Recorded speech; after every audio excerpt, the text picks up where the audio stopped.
Ahoy hoy, future captain. I'm going to skip right past all the reasons you might want to get your captain's license because it's awesome. And instead, I'm going to take you through the details you're going to need to get through the process smoothly. It's been a lot of years since I went through the initial process of getting my captain's license. It's going to get a little personal. My dad is getting his license, and we're going to follow along.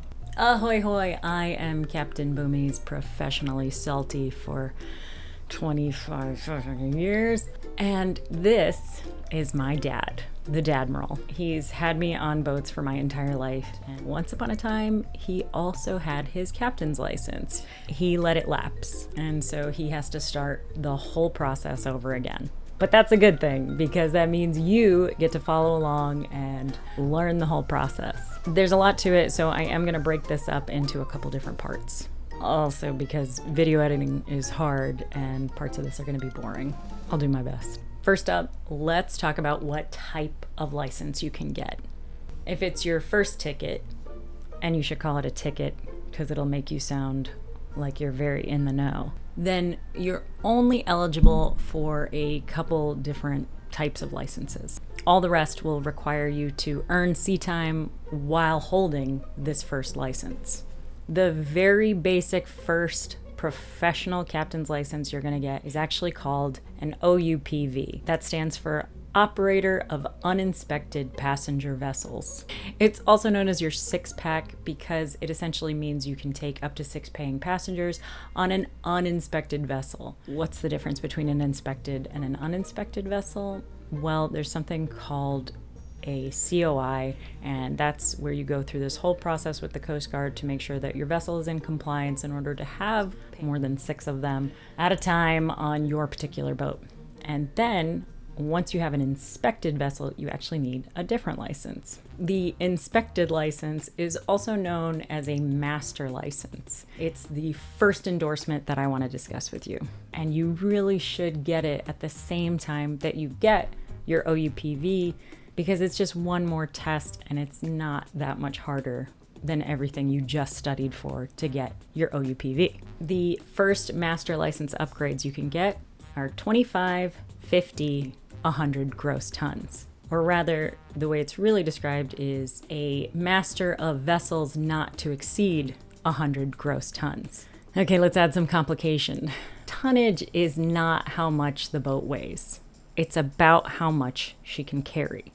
So, 100 gross tons of hay or champagne.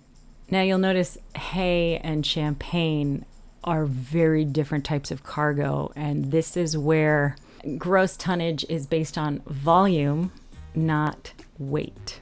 And even then, it's about the potential volume of the vessel, not actually how much you're carrying. So a 100-ton vessel has the capacity to carry 100 gross tons volume-wise of whatever cargo you put on her. At this stage, you're gonna have to do your own stability calculations on that champagne because the test doesn't make you do stability calculations until some higher tonnages.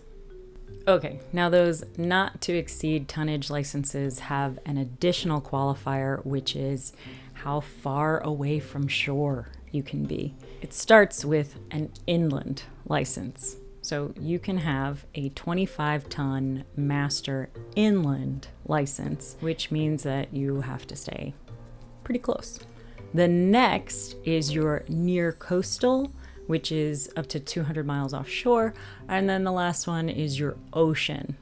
Qualifying for each of those has everything to do with what your sea miles that you document are on. And that's just going to be part of your paperwork later. Are you confused yet? Good. Drop your questions in the comments, and in the next video, I'll take a look and see if I can smear some clarity all over it.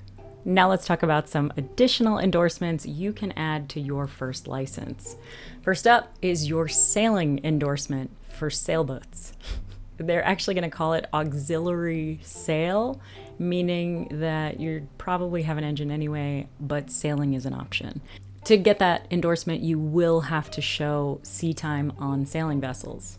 The next endorsement you should consider getting when you get your very first captain's license is a towing endorsement. You don't have to show any particular ability with towing, you just have to take another test. The next one is the Captain Boomy's Fan Club endorsement. This is not fully recognized by the Coast Guard yet, but you should do it anyway.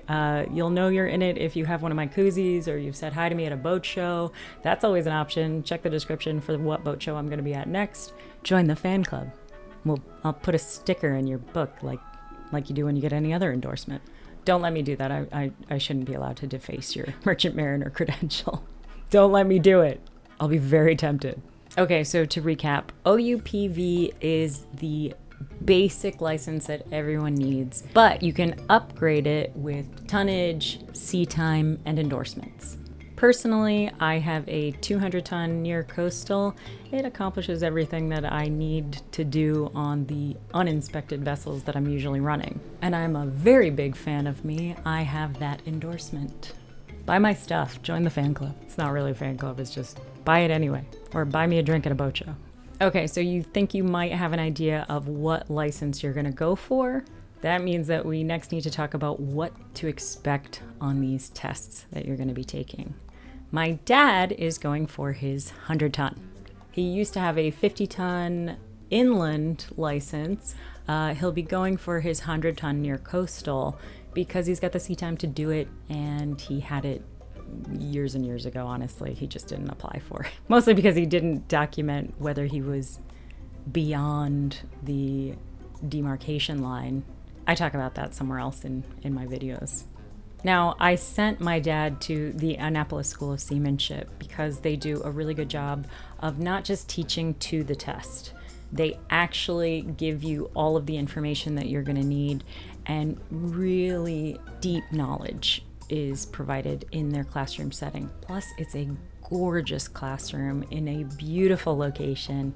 I might still have a discount code for them somewhere. I'll put that in the description as well, or maybe the comments, because by the time this comes out, I'll have had to check with them.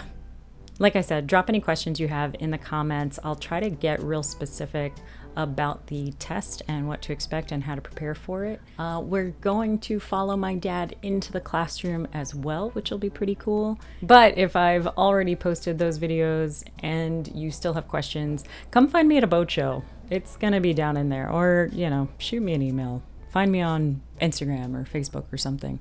I'm pretty good at responding to stuff.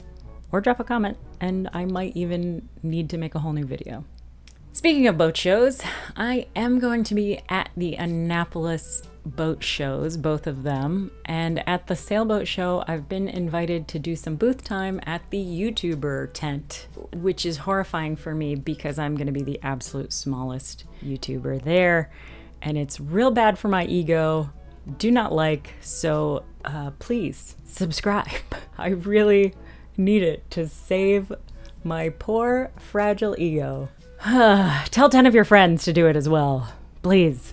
My ego can only handle so many hits. Battle damage. Man your stations.